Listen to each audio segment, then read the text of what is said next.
Assalamualaikum students. Today we will discuss about translation. As the name indicates, translation is about कि एक language से दूसरी language में किसी चीज़ को चेंज कर दिया जाए. जैसे कि हम उर्दू से इंग्लिश में चेंज करें या इंग्लिश से उर्दू में चेंज करें. Maybe Arabic to English और उर्दू. सो टेक्निकली यहाँ पे चूँकि एक लैंग्वेज से दूसरी लैंग्वेज में चेंज आ रहा है, न्यूक्लिक एसिड से अमाइनो एसिड लैंग्वेज की तरफ चेंज जा रहा है, तो ये ज़्यादा कॉम्प्लेक्स है रेप्लिकेशन और ट्रांसक्रिप्शन से. एंड एज एंटिसिपेटेड इसके स्टेप्स भी ज़्यादा होंगे, इसमें ज़्यादा प्रोटीन्स इन्वॉल्व होंगी. And keeping in view the pace of the cell, जो सेल काम कर रहा होता है, translation should be very fast, like at least 20 amino acid per second इसमें इनकॉर्पोरेट हो रहे हो. एंड सिर्फ स्पीड ही इनफ नहीं है, एक्यूरेट भी हो, बिल्कुल सही वाली अमाइनो एसिड पॉलीपेप्टाइड चेन बनाए ताकि उससे सही वाली प्रोटीन्स बन सकें. और इसमें इसको हेल्प करते हैं ट्रांसफर आरएनए, मैसेंजर आरएनए और राइबोसोम्स. और इसके अलावा भी कुछ और प्रोटीन्स होती हैं लाइक ट्रांसफर आरएनए सिंथेटेसेस एक्सेट्रा. और हमारे पास इलोंगेशन की प्रोटीन्स हैं, इनिशिएशन की प्रोटीन्स हैं और टर्मिनेशन की. So let's start by discussing the ribosome. Ribosome जो कि प्रोटीन सिंथेसिस मशीनरी है, फैक्ट्री है, इसको हम राइबोजाइम भी कहते हैं. राइबोजाइम क्यों कहते हैं? क्योंकि इसमें जो राइबोसोमल आरएनए मौजूद है वो कैटालिटिक फंक्शंस रखता है. यहाँ पे अगर आप इस फिगर को देख रहे हैं तो आप क्लियरली देख सकते हैं कि हमारे पास जो पिंक कलर में नज़र आ रहा है ये हेलिसिस है, ये इसका प्रोटीन स्ट्रक्चर है. जबकि जो आपको येलो में नज़र आ रहे हैं they are the ribosomal RNA. और इस तरह ये इन दोनों का इंटरप्ले एक कंप्लीट राइबोसोम को बना रहा है. With this we should also keep in mind कि जब भी ट्रांसलेशन होती है तो प्रोटीन की सिंथेसिस हमेशा N terminus to C terminus होती है. ठीक है, आपके एन टर्मिनस नज़र आ रहा है ना, ये सी टर्मिनस है. सो जो न्यू न्यूक्लियोटाइड आएगा वो सी टर्मिनस पे इनकॉर्पोरेट होगा. ये देख रहे हैं आप, जो ब्लू कलर का आया वो उसके सी टर्मिनस पे इनकॉर्पोरेट हुआ. और उसके बाद जब third one green in colour when it will come, तो अगेन वो सी टर्मिनस पे इनकॉर्पोरेट होगा. तो जब हम इसकी देखेंगे डायरेक्शन ऑफ मूवमेंट तो हमारे पास एन टू सी टर्मिनस नज़र आएगी पॉलीपेप्टाइड ग्रोथ. नाउ जो मैंने आपको पहले भी कहा कि ट्रांसलेशन में स्पीड भी चाहिए और एक्यूरेसी भी चाहिए. तो इसके लिए एक बड़े डिस्क्रिप्टिव और बड़ी इंफॉर्मेटिव स्लाइड है ये. यहाँ पर आप देख सकते हो कि हमें बताया जा रहा है कि इकोलाई में translation rate 40 amino acid per second है. E coli is a prokaryote. ठीक है, तो यहाँ पर एक फॉर्मूला हम लगा के देखेंगे कि कौन सी frequency of inserting incorrect amino acid कितनी प्रोबेबिलिटी रखती है for producing an error free protein. So let's see the formula. It is P is equal to 1 minus epsilon or raised to power n. उसका जो answer आएगा. So P is the probability of forming a protein with no errors. Fine. क्या है ये? ये probability है कि this is probability for a protein जिसमें किसी किस्म का error ना हो. N बताता है number of amino acids और E बताता है frequency of insertion of a wrong amino acid. हमें ये ज़्यादा क्लियरली अंडरस्टैंड होगी जब इसको टेबल को देखेंगे. इस टेबल के फर्स्ट कॉलम में अगर आप देखें तो आपको फ्रीक्वेंसी नज़र आ रही है of inserting incorrect amino acid, जिसको हम यहाँ पे एप्सिलॉन से शो कर रहे हैं. पहली फ्रीक्वेंसी है 10⁻⁻², जिसका मतलब क्या होता है 1 in 100. 10⁻⁻³ means 1 in 1000. This is 1 in 10,000. And 10⁻⁵ means 1 in lakh, 1 lakh. तो अगर ये इनमें से जो डिफरेंट फ्रीक्वेंसी है, अगर हम इनको वन बाय वन देखें तो अब हम देखने जा रहे हैं कि क्या प्रोबेबिलिटी है कि हमारे पास एरर फ्री प्रोटीन बने. अगर प्रोटीन स्मॉल हो, अगर प्रोटीन में सिर्फ और सिर्फ 100 अमाइनो एसिड मौजूद है, एक छोटी प्रोटीन है, तो उस प्रोटीन के लिए हमारे पास क्या प्रोबेबिलिटी होगी अगर frequency of inserting incorrect amino acid 1 in 100 हो. तो देखो 1 in 100 का मतलब है कि हर 100 अमाइनो एसिड में से एक अमाइनो एसिड म्यूटेंट होगा. तो इसकी प्रोबेबिलिटी आप देखें for 100 amino acid protein it is 0.366. Around 37% probability है कि 100 अमाइनो एसिड प्रोटीन फॉल्टी बने। ठीक है, अगर हमारे पास एक मीडियम साइज प्रोटीन है 300 अमाइनो एसिड की, तो उसकी प्रोबेबिलिटी बहुत कम है हमारे पास कि उसमें हमारे पास एरर फ्री प्रोटीन बने। इतनी कम प्रोबेबिलिटी हमारे पास रहेगी है कि सिर्फ 0.49 का मतलब हो 0.05%, मतलब 5% चांस है कि हमारे पास एरर फ्री प्रोटीन बने, और 95% चांसेस ये हैं कि एरर के साथ प्रोटीन बनेगी। ठीक हो गया।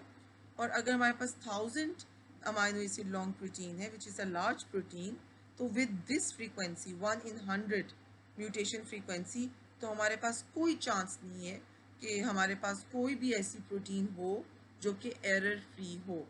जितने भी प्रोटीन होगी लार्जर साइज़ की, वो सारी की सारी एरर के साथ बनेगी। तो ये देखें, इसीलिए नेचर ने 1 in 100 10⁻⁻² फ्रीक्वेंसी को ऑप्ट नहीं किया।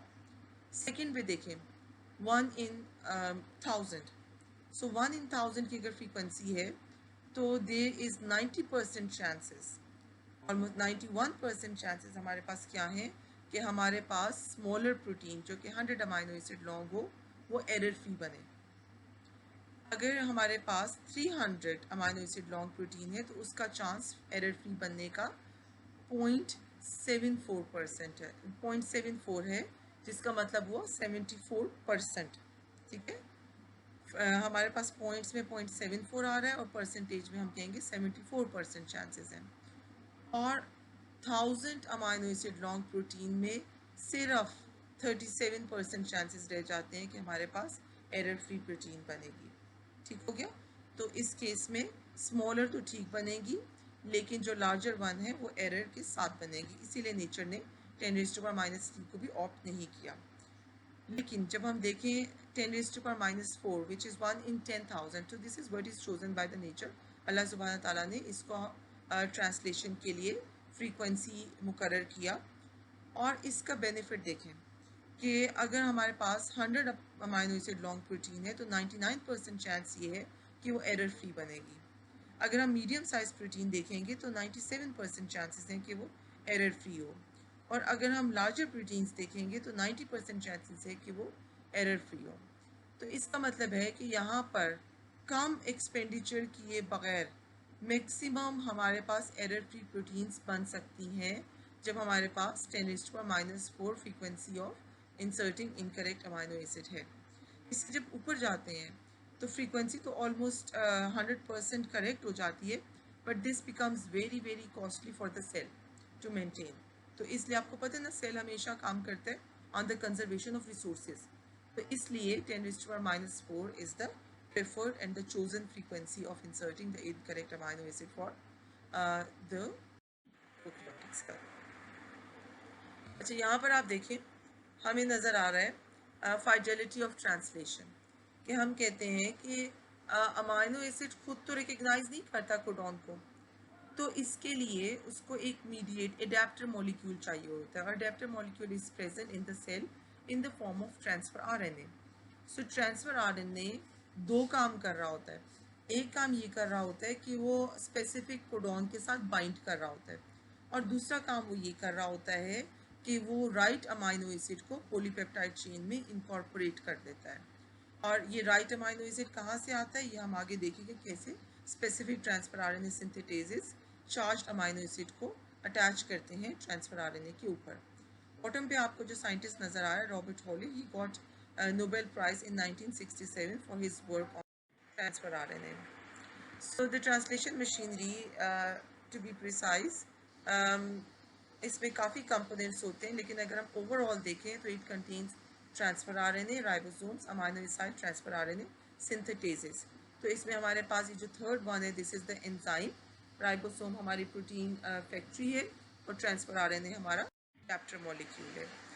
सो द ट्रांसफर आरएनए, जैसे हम काफ़ी ज़मानों से पढ़ते आए, हमने एफएससी में देखा होगा, हमने मैट्रिक में देखा होगा कि transfer RNA is clover leaf shaped, और इसके पास इसमें एक 3 prime amino acid attachment site होती है जिसको हम CCA आर्म भी कहते हैं।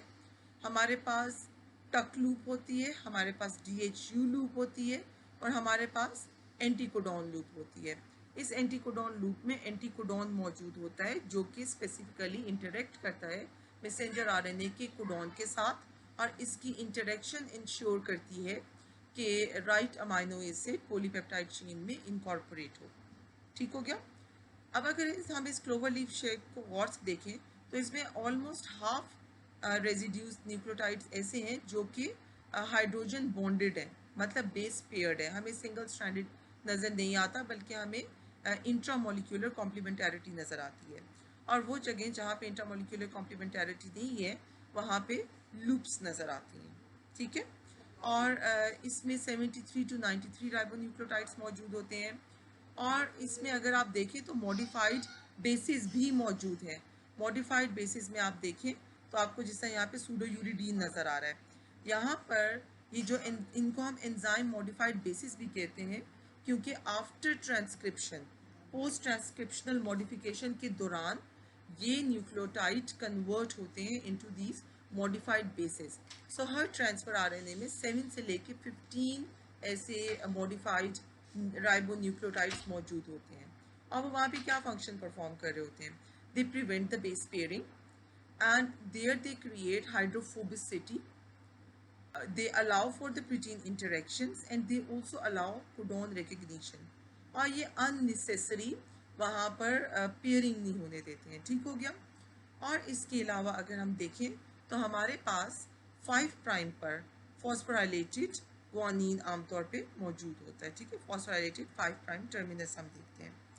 और 3 प्राइम पे हमारे पास एक्टिवेटेड अमाइनो एसिड मौजूद होता है जो कि इसकी CCA आर्म के साथ अटैच होता है।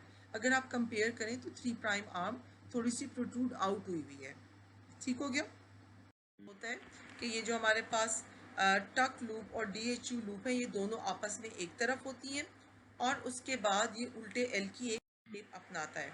ये देखिए जो टक लूप है और DHU लूप है ये दोनों एक साइड पे मौजूद है और साइड पर हमें CCA टर्मिनस और एंटीकोडॉन लूप एक उल्टे L की शेप में नज़र आ रहा है। This is a very important shape क्योंकि ये फ्लेक्सिबल है, एक हिंज शेप इसने बना दी है और इसकी वजह से ये अब जब ट्रांसलेशन के दौरान ये मोबिलिटी करा सकता है द CCA टर्मिनस को ताकि अमाइनो एसिड को राइट पोजीशन पे, राइट स्पॉट पर डिलीवर किया जा सके। और बॉटम पे हम देख रहे हैं कि एंटीकोडॉन लूप मौजूद है ऑन द अदर एंड। ये मैंने आपको आपकी आसानी के लिए एक फिगर ढूंढ के लगा दिए जिसमें आप देख सकते हैं 2 और 4 एक साइड पे मौजूद होते हैं और 1 और 3 ऑपोजिट टर्मिनस पे चले जाते हैं। ऑलमोस्ट ऑपोजिट तो नहीं है लेकिन 45 डिग्री के एंगल पर चले जाते हैं।